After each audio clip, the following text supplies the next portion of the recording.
Morning, students, and a warm welcome to you all who are attending this session.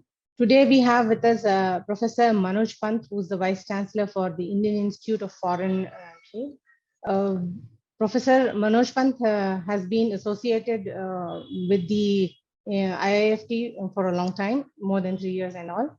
And he's been teaching economics for the last 40 years at Delhi University, Jawaharlal Nehru University, Indian Institute of Foreign Trade, and he's been visiting faculty at IIM Lucknow, IIT Delhi, and a lot of other places. Sir, warm welcome to you and an honor to have you on board. Question would be, IIFT has started off as an autonomous body in 1963 under the Ministry of Commerce and Industry to contribute towards skill building for the external trade sector of the country. IIFT primarily focuses on international business management. If you were to explain the mission of IIFT in simple terms, what would that be, and what would you deem to be the uniqueness behind the institute? Okay. Now the mission is very simple. The mission is to be the #1 institution in the area of international business in terms of training of students of India, the Indian policyholders and academics in the area of international business. So that's the primary focus, is to be the #1 institution where work. Apart from that, what is the uniqueness behind IIFT? The uniqueness behind IIFT lies in whether it is in the management course or the economics course, or in its work as a think tank for the Ministry of Commerce, which began way back in '63 for management. It has focused on its specialization in the area of international business and management, whether it is business management or whether it's economics, whether it is in terms of PhDs. We focus largely on the international businesses. So we are, if you want to call it, India's #1 international business and finance institution. So that has been the uniqueness behind IIFT. We are a management institution like other management institutions, but we tend to make our students focus towards the area of international business. And here, I'm the founder of Career 360. Sir, okay. A lot of students are always confused about choosing between a generic MBA and a specialized MBA, right? And you are slotting yourself to be a specialized MBA in international business. So would you mind telling the students of how to go about choosing between either taking a generic MBA, which has a larger scope, or a specialized MBA, because you're very, very clear about what you want to do? Okay, no, there should be no confusion. See, students should know. Some people have a 8-semester course, some people 6 semester. In the first half of the course, you're doing all the generic courses like law, like accounting, like HR management, aspects of quantitative methods, all those are common. It is when we take what we call people call it electives. It's electives where we try to focus more on electives related to the area of international strategy, international management, then international business, international trade. That's where the difference is. So, for example, all MBAs offer the same generic, so all MBAs are the same in terms of generic courses. They have to be. It is in the electives where we differ. So, for example, for a long time now, the Delhi University MBA is known as one where we specialize in finance. Does that mean they teach only finance? No. It's a regular MBA program. You will also do courses on HR, also do courses on management, also do courses on marketing, both domestic and international marketing, also do courses on business law. Everything you will do in your first year. In the second year, we try to move you towards specialization in international areas, whether it is marketing, whether it's management, whether it is economics. That's the difference. So it's the focus towards the later part of the course which highlights you. Why is that necessary? Because frankly, you are not a BBA course. You're not a business undergraduate course. At the master's level, already you are choosing some degree of specialization by saying that you are looking at management. So by saying that look at an MBA degree, you already indicate to the world and to the employer that, look, I have got a master's first level of specialization degree. Now the question is, so what are you good at? Well, we say you're best at international business and finance. And again, in PhD, your best people who want to focus on international trade and finance tend to come to us. That's the way it is. But it is not as if there's a big difference. It is only the elective level the difference comes. Okay. Does that answer your question? Yeah, it does answer, sir. I'll be talking to the students, sir. I'll keep digging deeper onto the specialization part of it, if you may, sir. Okay. Sir, the thing is, do you think that IIFT is good as an institution for those students who are looking to work in India and deal with India as a marketplace? Sure. Absolutely. Yeah. See, let me again stress this. Is there any, let me say a little bit of economics. 50% of India's GDP comes from either exports or imports. So 1 out of every 2 rupees spent in the country is earned either through exporting or spent on imported goods. So your link with the rest of the world is obvious. So even if you're a domestic company caters to the domestic market, you cannot say we are divorced from the international market. I can think of in India which says, so whether it's in purchase of inputs, buying of inputs, outsourcing, all companies are in India linked to the world market. That's been increasing continuously since 91. So that's something you can't get away with. So you can't say I'm looking only Indian sector, so really don't care what's happening there. So what you can't. Give you an example. How can you say you're affected by what's happening there? So there is no such sector which is immune from international interactions. And that's why I don't agree that you should still be looking at a place like IIFT. So students, just to elaborate on what Professor Pant is saying, the simple thing is you will have the best of understanding of international business while ensuring that you don't lose out any understanding of how business is conducted within the country. So you'll have the best of both the worlds is what Professor Pant is saying. And he's absolutely right that there is no way today in a global village that you can, alienate yourself from what is happening around the globe. So you might not be exporting, but you'll still be importing some stuff. It can be services or goods or commodities or whatever it is. So it is important. And to that extent, IIFT also gets, I know the kind of companies that come to IIFT, they do get companies from India also who are placing students within India. So students, just to put things in perspective, what Professor Pant is trying to tell you is, and this is very important for all of you because a lot of people believe, have a perception that IIFT is only meant for students who want to do international business. Not necessarily the case. IIFT is a premier B school in the country, right? And it is the most in-demand kind of a B school in the country. And from that perspective, whether you want to do international business or business in per se, IIFT is a great choice, provided of course that you actually get admission into IIFT. That's a big if, because it's a very competitive examination. Extremely good talented students take the examination, so you must be remembering that. But having said that, if you do get IIFT, it's a very good option for anyone to exercise.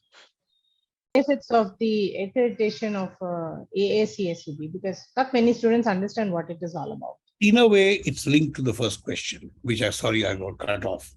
You see, no institution management, the way the government has been opening up the Indian economy to the external sector, not only in trade, and you can see at the highest level the focus on trade being made today, but also at the institutional level. You'll have more and more of collaborations and links between Indian managed institutions and those abroad. Both have to be able to satisfy certain, if you want to call them, rating systems globally. Now, rating systems globally are many, but the best known one of them is AACSB. Now, what AACSB does, it rates you for 5 years. It's a continuous online rating system for 5 years of watching how your progress is, your faculty ratios, your faculty-student ratios, your faculty diversity, your student diversity, and then accepts you as a member of AACSB. There are very few, as Mahesh mentioned, only about 15, 20 who are part. But without AACSB accreditation, you cannot expect your degree to be ever recognized outside. So what this does is, from now on, for most cases of inter-country collaboration, let's say India and Europe, or India and USA, or wherever, the fact that you're a AACSB member means you're accredited to be recognized as an institution globally. So if someone comes here to do a course, that degree will be recognized outside and vice versa. So it's extremely important for you to be part of a national rating system, just as NIRF is the domestic rating system. So that's what AACSB says. It says you're up there among the international universities which are rated as being equivalent in terms of course quality. That's what it means. Yeah, just to add to what Professor Pant said, students, what you must remember is that whenever you have a global accreditation, your qualification, in a sense, becomes equivalent to an international qualification when you want to work abroad. That's right. When you want to go to another country and want to work, and you say that you've studied in a AACSB accredited institution, it automatically gets a equivalence, even though it might not be in exact terms, right? Because the process is being audited by AACSB. Absolutely. And the most important thing about AACSB is this, that they actually are continuously monitoring the process for which the outcomes are coming. And NRF also does a lot of things, but it also deals with placements on those kind of things. Whereas AACSB does the process audit so thoroughly that the university has to continuously be on its feet to ensure that it is retained. And that's very important for you also. Right, Professor Pant? Yes. In fact, the last 5 years since I came, this rating has been on. And you can see, you don't realize it, but in most imperceptible ways, your whole system has changed. Exactly. Of how we rate courses, how we accredit courses, how we review courses, how we review faculty. All that changes continuously over a 5-year period. After they feel you satisfied all those reviews, only then do they actually give you the rating. Yeah. Yes, and which we have got, of course, last year. Yeah. Professor Pant, 2 campuses and the 3rd campus is about to open up. Can you tell the students about the placement process? Is it one unified placement process, or is it campus wise, or how does it move ahead? Well, you see, the Kakinada campus, which is is opening up, has opened up. As of September, the courses have started there. The Kakinada campus is an undergraduate campus at the moment. There's a limited number of students admitted on the BBA pattern.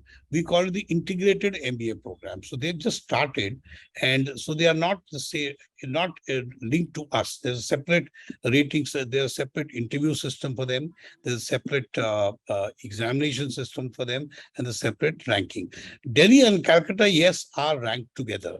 Delhi and Calcutta are both AACSB compliant because they were taken together in the AACSB rating. There is one degree which is given today. Things may change in the future. I'm not one who does that, but there is one rating today. There is one rating, one degree today, which is called MBA IIFT. That applies to students from Calcutta and Delhi, and there's a common placement for both universities. So let's be absolutely clear, there's no difference in that. So it's really one program done in 2 places, fully residential both places. All courses are matched in the 2 places, separate people teaching them. Sometimes if there's a faculty not available, then someone from Delhi also goes and teaches. There's some interchange of faculty, not a lot of it, but they are separately taught but coordinated programs. Both. So yes, it's a common system. Yes, the 2 campuses, Delhi and Calcutta, are together. Kakinada is a different course. It's not the same. It's not an MBA course. It's an integrated MBA course, like the likes of the one which people like IIM Indore started. So that's how we are presently working. So when a company comes to seek students for placement, is there a choice that is given to the company to either go to the Calcutta campus or the Delhi campus?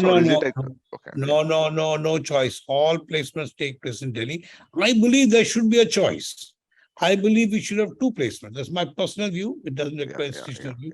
I believe there's a great possibility to have 1 placement in Calcutta and then again a placement in Delhi, and both students of both places are there for both placements. Why not have 2 rounds of placement? What is wrong with that? But at the moment, yes, there is 1 round. We have 1 placement agency, but there is placement officers in Delhi coordinating with the placement officer in Calcutta for the 1 placement which will now start off somewhere around December, January.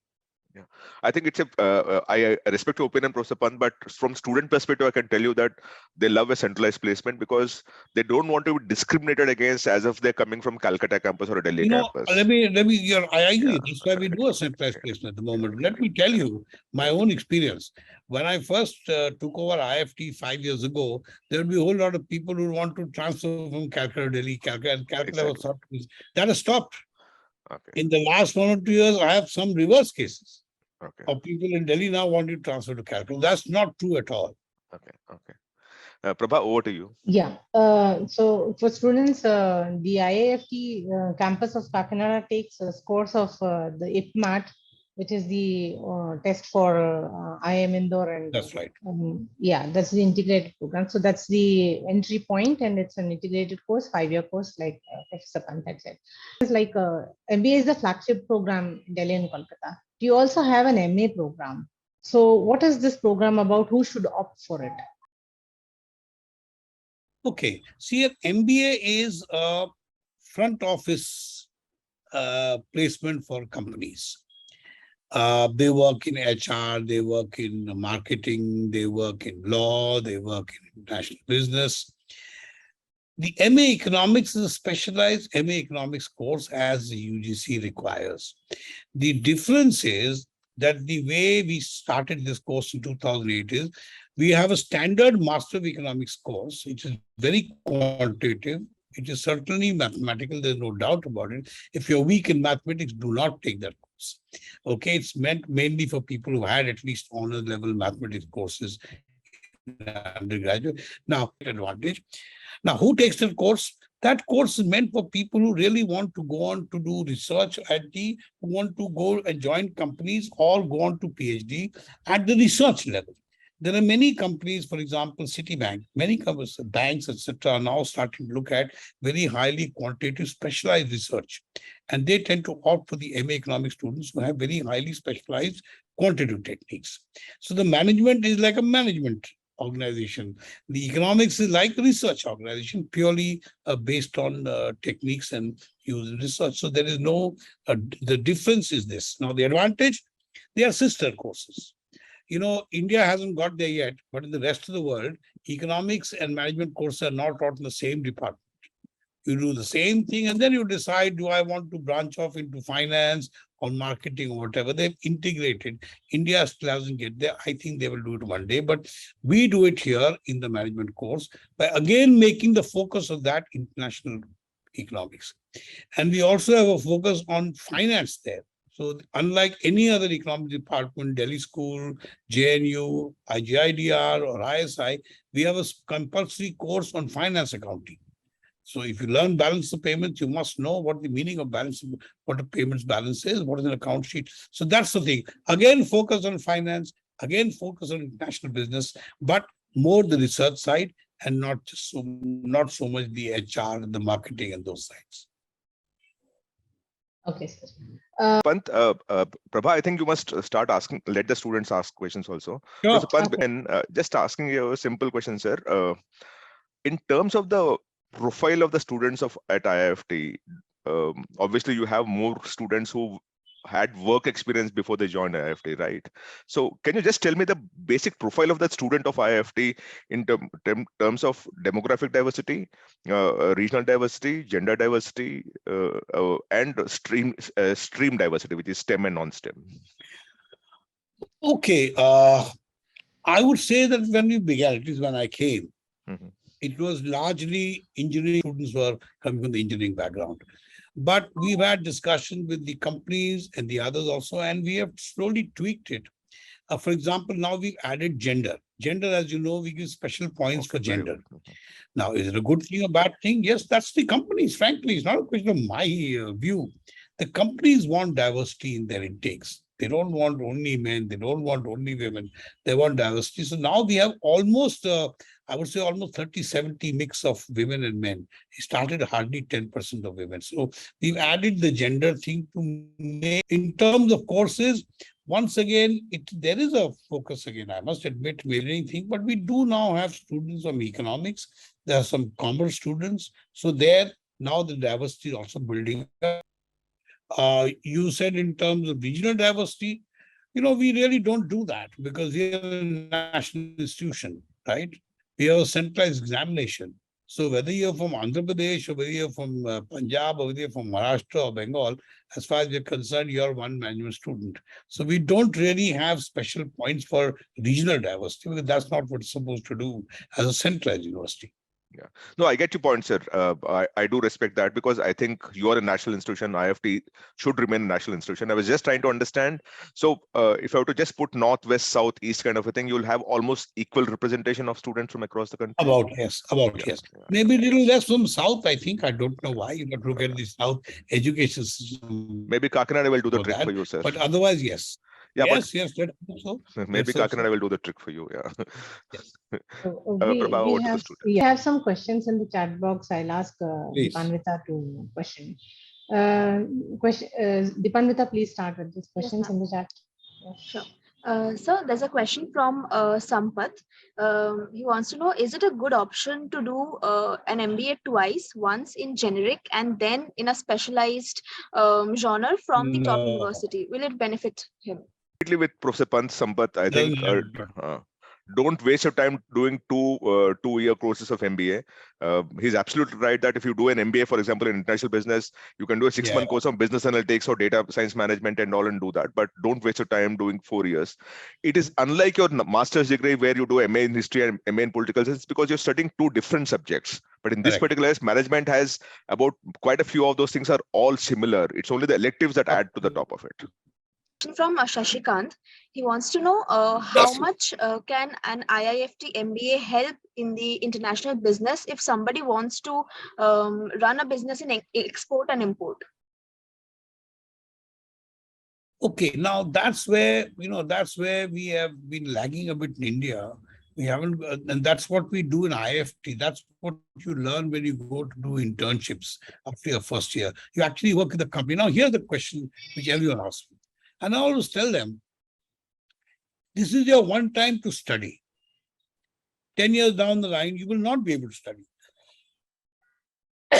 So when you start a business, you have to decide. Business is about risk-taking.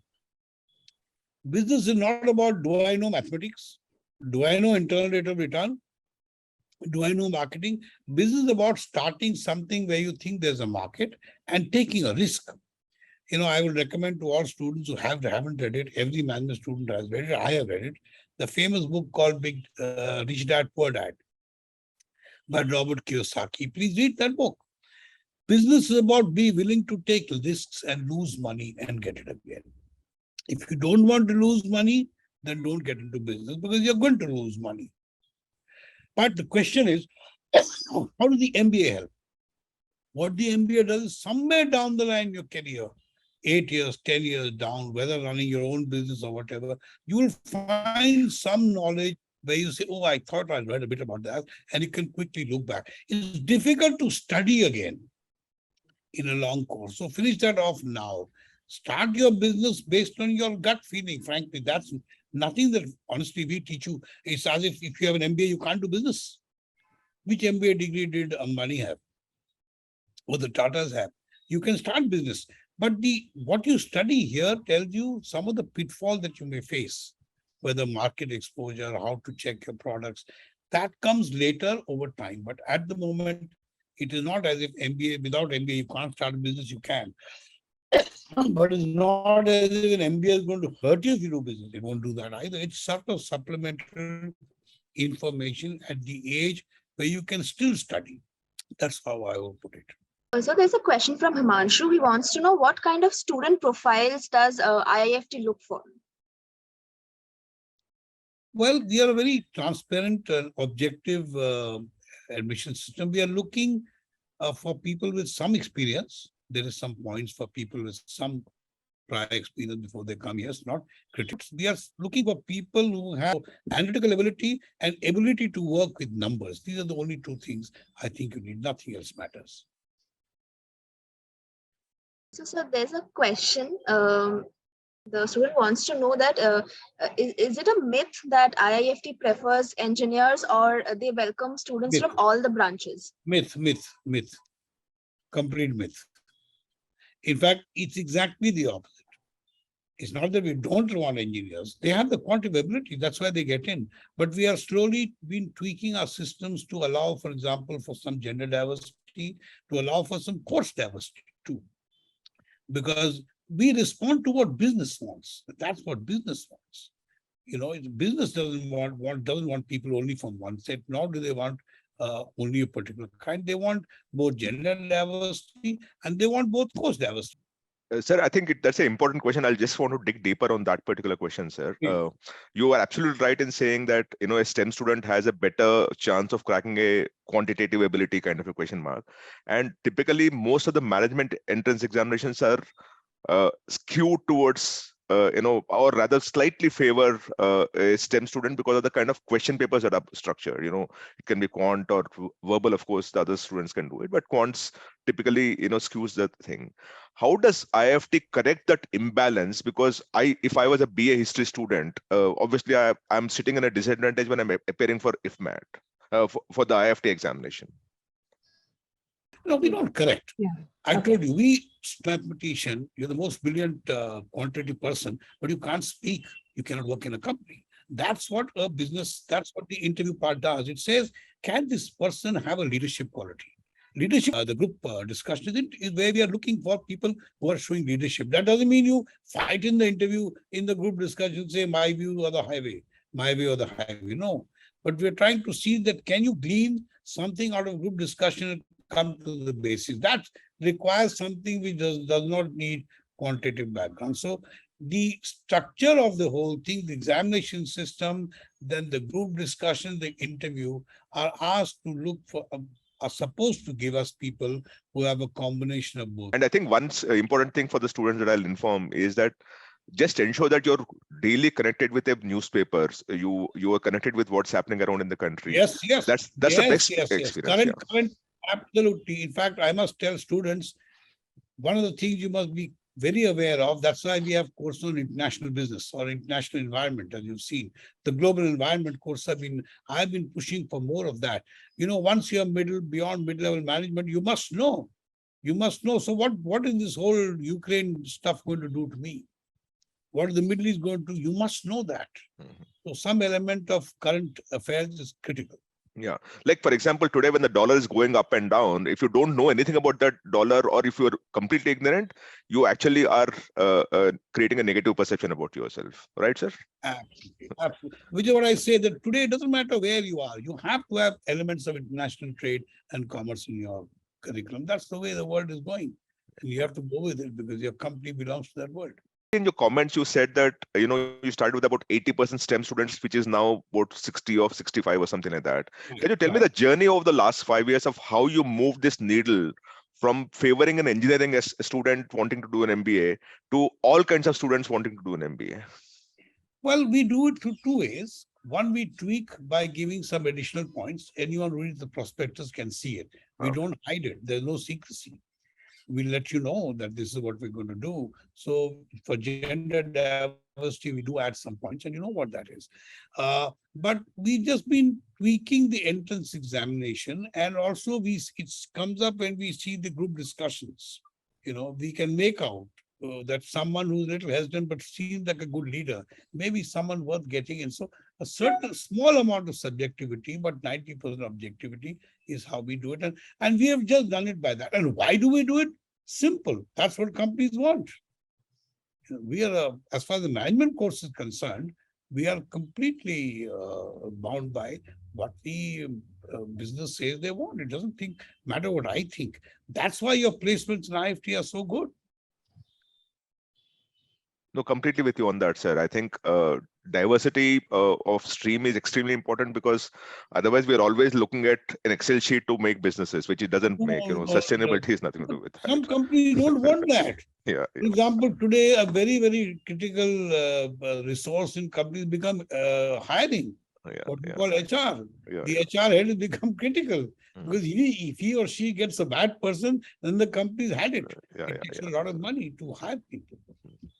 Prabha, over to you. Yeah, there are a few hands that have been raised. Dipandita, please allow the students to ask the questions. Can you please unmute yourself and ask your question? Yes, good afternoon to you, sir.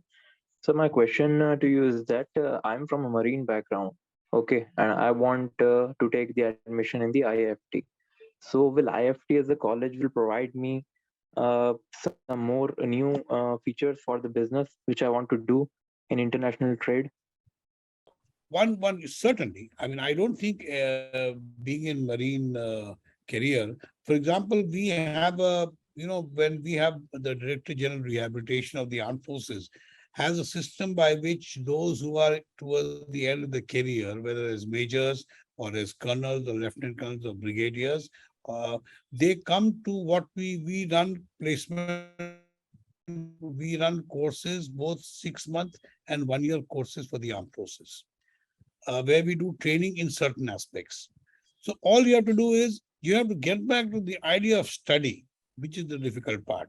But yes, certainly it does. It allows you to look at how the other world is different from the armed forces. But the armed formation, the HR work that you've learned, I think is your greatest asset when you come there, but certainly help you. Which is why we do these courses for the armed forces, for the DGR, for rehabilitation of armed forces who want to move out of security related jobs. So yes, certainly it will help. And Lokesh, just to add to what Professor Pant said, if you're working in armed forces, you actually have some courses that you can do while working in armed forces itself, because the government Yes. has really created a lot of channels to ensure that people in armed forces continue to be relevant even outside the armed forces. So keep looking at that option, and if you have a question, just mail it to us, and we'll be more than happy to give you a link of all the options that people in armed forces have.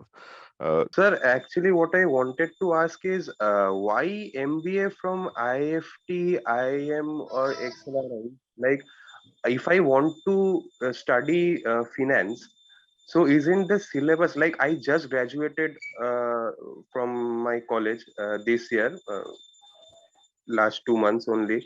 So I am appearing for this year's CAT just to gather knowledge and gather experience. So all I wanted to ask is why MBA from IIFT, IIM, or XLRI? Isn't the syllabus for finance everywhere, every MBA college is same? Like if I have a dream to pursue business, like you said, business is always like taking a risk, as also quoted by Warren Buffett and Liv Moore. You make half of your life decisions wrong, and the rest of the half decisions you make right gives you more return than you expect. So if I want to pursue my dream, if I want to pursue like my business idea, so isn't doing MBA from any other college same as doing MBA from IIFT, IIM, or XLRI? So, see, whenever you choose a B school or any institution for that matter, there are three things that matter a lot: the kind of faculty that you have, the kind of peer group, which is the kind of students or quality of students that you work with, and the kind of alumni that you'll represent at over a period of time. Today, if you look at IIMs or IITs, their alumni associations are so strong that wherever you go, you'll find a person who studied in the institution that you studied in now. And that helps create a network. MBA is all about being relevant through your life, right? And that will happen when you study in a great institution where the network of people that you'll keep interacting with year on year is much better than a normal institution. If you take an IIFT, it's been there for long time, you'll have about 7,000-8,000 MBA graduates who are now at the top of their job, at the top of their roles in different organizations wherever you go. And that invariably helps you. So we're talking of the quality of faculty, the quality of peer group learning that happens because you're dealing with intelligent people on the other side also, within your class also. The third thing is the kind of alumni that you'll be networking with through your lifetime. If these three are on place, Pradyupto, it helps far better. Then it is not just about studying. Like, MBA is not about how much of the syllabus that you have which is studied. It's about how it is taught. The kind of corporate interaction that you have in an IIFT or an IIM is far better than a normal B school. That's because the best of the CEOs and finance managers and foreign trade professionals will prefer to come to IIFT to talk to the students there. So the kind of interactions, the kind of learning, the kind of outcomes, the kind of network that you'll create for your lifetime, each of them is a green tick in better or premier institutions as compared to another. So don't confuse studying MBA with studying a set of books and learning from there. Sir, I am from UP. Sir, what best B school think about those students who have not much very good background, sir? Would they select that student who have not much work experience? Hello. We don't look at your background. You give the same exam as everyone else. It's purely objective. Your क्या मेरे photograph पास ये comes opportunity रहेगा to कि us. मैं बहुत अच्छे background से नहीं हूँ सर, गांव से पढ़ता हूँ, बट वहाँ मेरा ड्रीम है कि वहाँ पे पहुंचना है sir.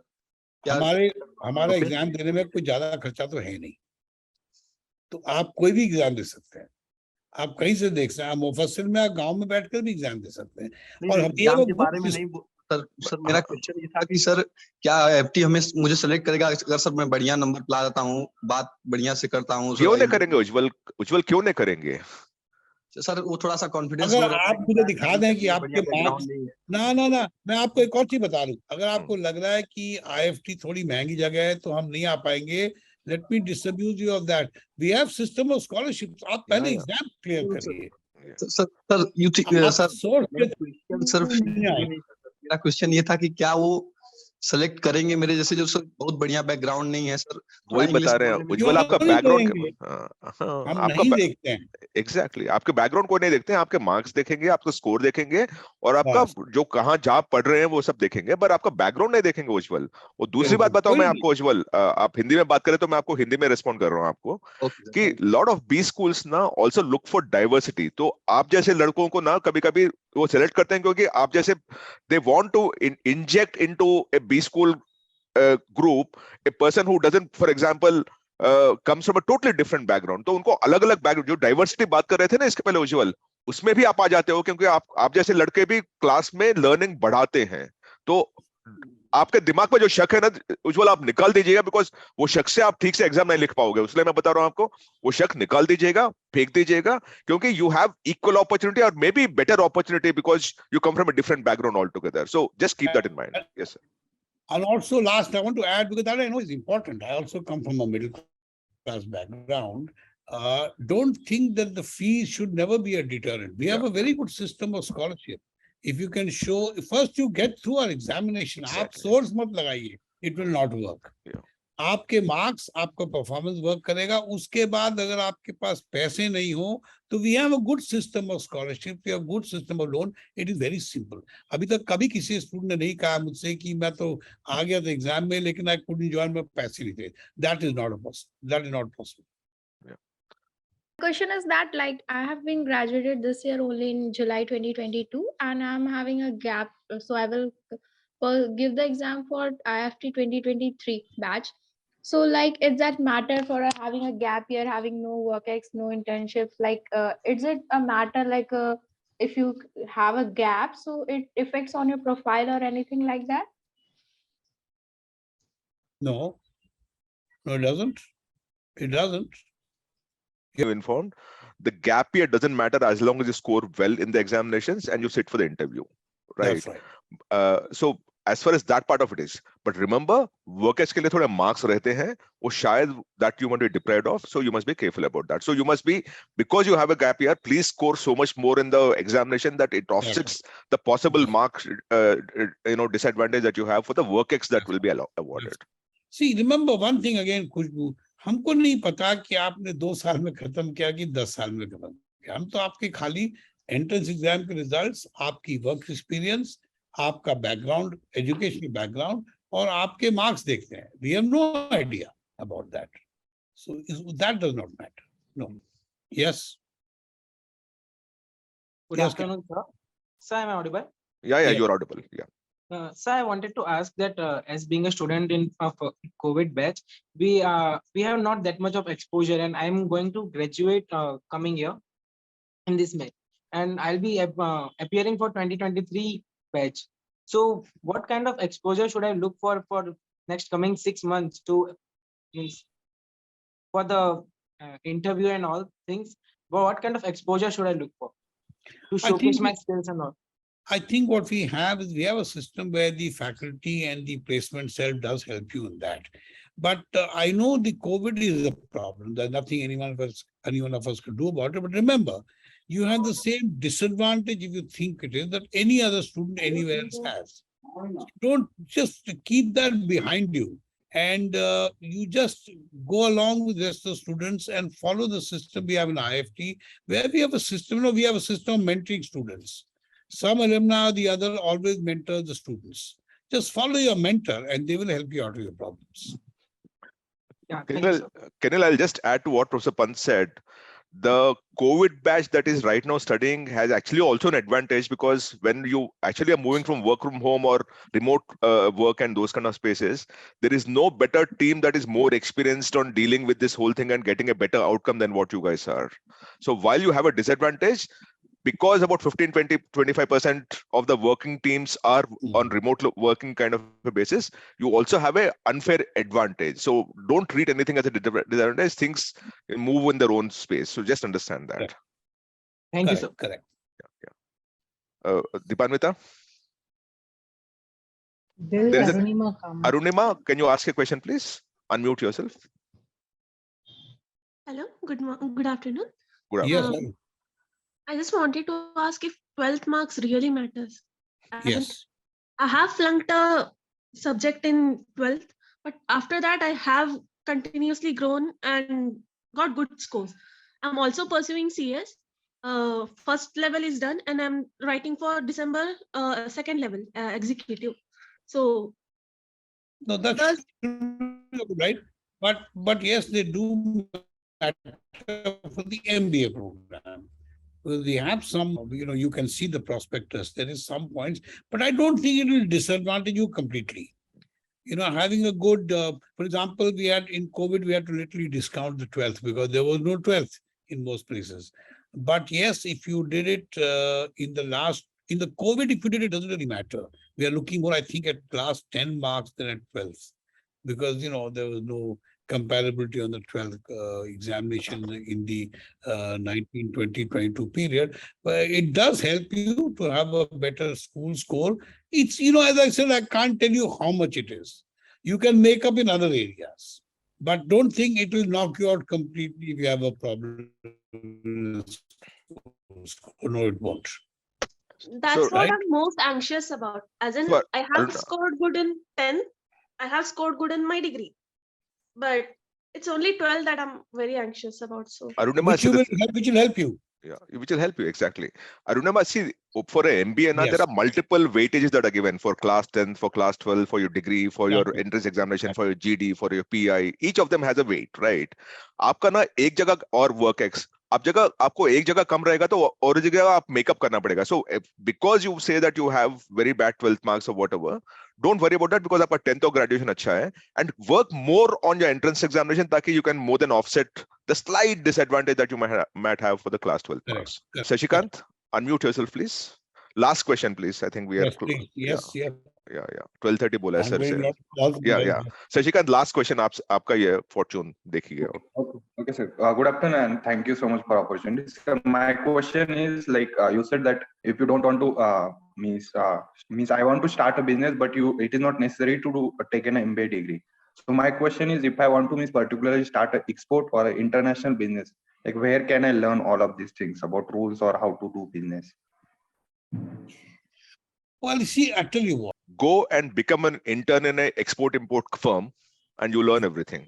Absolutely. Just go and do the 1 year or 2 years internship there while you're doing a certification program at IIFT. IIFT has quite a few certification programs. Yes. DGFT, the Ministry of Corporate Affairs, all these people have different certification programs. Yes, आप जाके intern बनिएगा कहीं 1-2 साल के लिए और courses करते रहिएगा so that you can also learn academically, right? But your hands-on experience will help you more than an MBA would be if you want to kick off straight away with a business idea. And in the Pant, thank you so much. I think it's been a pleasure talking to you. So I will take up that offer any time, sir. But I just wanted to thank you for anytime. Thank you so much, sir. Thanks so much. Sir. Okay, bye, sir. Bye, sir. Bye, sir. Bye. Thank you, students. Thank you so much for joining us today. We'll have the next session within a week. Yeah. Thank you so much. Bye.